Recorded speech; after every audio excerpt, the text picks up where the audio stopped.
So in season 4, we saw Simon, Peter, and Matthew have like their beautiful forgiveness moment. And so my question is, how would you describe where Matthew was in season 4? And obviously not giving too much away, but where is he now, like going into season 5? So, I'll start with season three because Matthew kind of started this apology tour and he knew he has to repent. And Matthew, knowing who he is and becoming the person that he is, he always wants to make right of his wrongs because he feels the guilt and the shame. So that carries into season four. But he does not want to apologize in that scene. But he knows it'll make him a better person. He's realized he was wrong and he does it. And that's something that I love when I portray Matthew because it really teaches us as the audience of what that can look like, and it kind of helps us want to do the right things in our lives with obstacles that have come our way.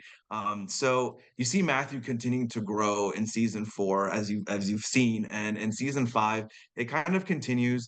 Season five, it's obviously season four gets to a very a place of no return, if you will. Season five kind of continues with that and gets heavier, but you see Matthew taking it all in, observing, and most importantly, writing, but also learning from it. How would you describe Matthew's character arc from season 1 to season 4? Because I feel like he's just grown like leaps and bounds in the 4 seasons. Yeah, it's one of those things where I never really realize it until you actually see the seasons, how much he's really grown. I like to say that Matthew, when he was at the tax booth, was not activated, meaning like nobody saw anything in him, nobody valued him, people just ignored him, they spit on him, they didn't give him his worth. And it took one person that kind of shined a light straight into his heart and gave him the confidence he needs to make him into the most one of the most famous scribes in history. And seeing his journey, his story of gaining confidence, learning about himself, and embodying the notion of always wanting to be the best version of yourself and not letting your past define him is Matthew's his trajectory that's been very amazing to be a part of because I didn't like I said, I didn't know it was happening while we were filming, but in hindsight, you see tremendous growth. He's almost like this new person, but he's just activated in himself. He's become more confident.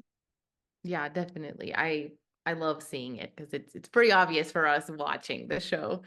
Yeah. Is there something you've learned from Matthew while portraying him? I've learned so much in portraying Matthew. I think for me as an actor, in order for me to be as authentic as possible, I bring myself into the character. But it's so rare to have a character really impacting you. Matthew teaches me so much about just honestly, it sounds simple, but it's just listening to one another, hearing other people's thoughts, giving them the space to feel comfortable, giving them a safe space to be open. I learned that from Matthew. I learned about not judging others so easily. I learned about respecting one another and just really trying to hear someone else out and hear their heart and not to judge a book by its cover, Yeah, for sure. literally. You're very vocal about being an advocate for the autism community. What has it been like for you portraying someone on the spectrum and also then hearing all the stories of lives that you've touched of, kids saying, I have autism and I can relate to Matthew. How has that impacted you as a person? Francesca, it's like really given me my purpose as an artist. And so it means a lot because a lot of times when you're working in this industry, you're just kind of doing job to job. And, as I mentioned before, it's really changed me and impacted me. So being an ambassador for the autism community has been so special for me because I never thought that I would be kind of the face of it through our show. And it's something that I am very passionate about, and I can relate to making a community feel included and wanting them to feel seen because at the end of the day that's all we want. We all want community and belonging, and so it's been an amazing experience. You do an amazing job. Not that I personally have autism, but even I can relate to Matthew in so many ways. And you've I, made me cry so many times in the show. So I think that's why he's had such an impact along with our entire show. The global impact it's having is because people can see themselves in Matthew, whether you're neurodivergent or not. But anyone can relate to how they don't feel like they are happy or feel like they belong. And you see Matthew kind of go through that, but you also see what the other side of that is like when someone sees something in you and kind of activates you, like I mentioned. And it's beautiful to see because you kind of it gives you hope. It gives you hope that maybe this can be my story, maybe this can be my journey. And it's truly a gift to be able to watch something that can motivate you and inspire you to be better. Absolutely. I know you went to Brazil and did a bunch of, like, premiere stuff over there. Oh What man, was it yeah. like going to another country that may not even speak English and, see the impact over there? What was that like for you? I was studying Duolingo and looking up phrases so I could be more conversational because our Brazilian family out there, supporter family, is so passionate. They're so loving. It was one of the best experiences of my life. I hope to be back next year, but I'll tell you this, and this will probably sum up the impact that the show is having. Several times when I was there, I was thanked for the show.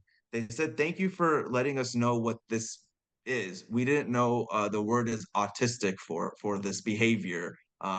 This impacts me in my personal life, so and so, but they didn't know the word of it until they watched the show. So that is literally the impact that the show has had globally, and it's very moving to be a part of. And like I said, in this business, it's really rare to be a part of something that's really changing lives and changing the world. And uh, through that, I've really found my purpose. So I'm just grateful and taking every trip or every moment, um, you know, uh, not for granted, but I'm just living in that and enjoying it because I hope it doesn't end. But everything must end soon.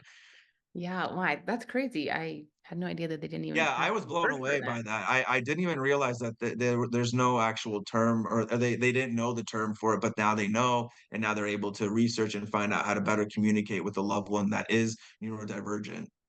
That's incredible. My last question for you, Paras, would just be, do you have like a favorite moment or scene from the 4 seasons that we've had of The Chosen? Oh, Francesca, every season I feel like is a great moment. So I'm gonna just gonna rapid fire. Season one, Calling of Matthew. Season two, The Beatitudes. Um, season three, Walking on Water, but Matthew's reunion with his parents. Season four, I think my favorite moment, and because it was a challenge for me as an actor, was the moment Matthew and Mary see each other in the future. That was a very special moment for me and Liz, who's one of my dear friends. We were really excited about that.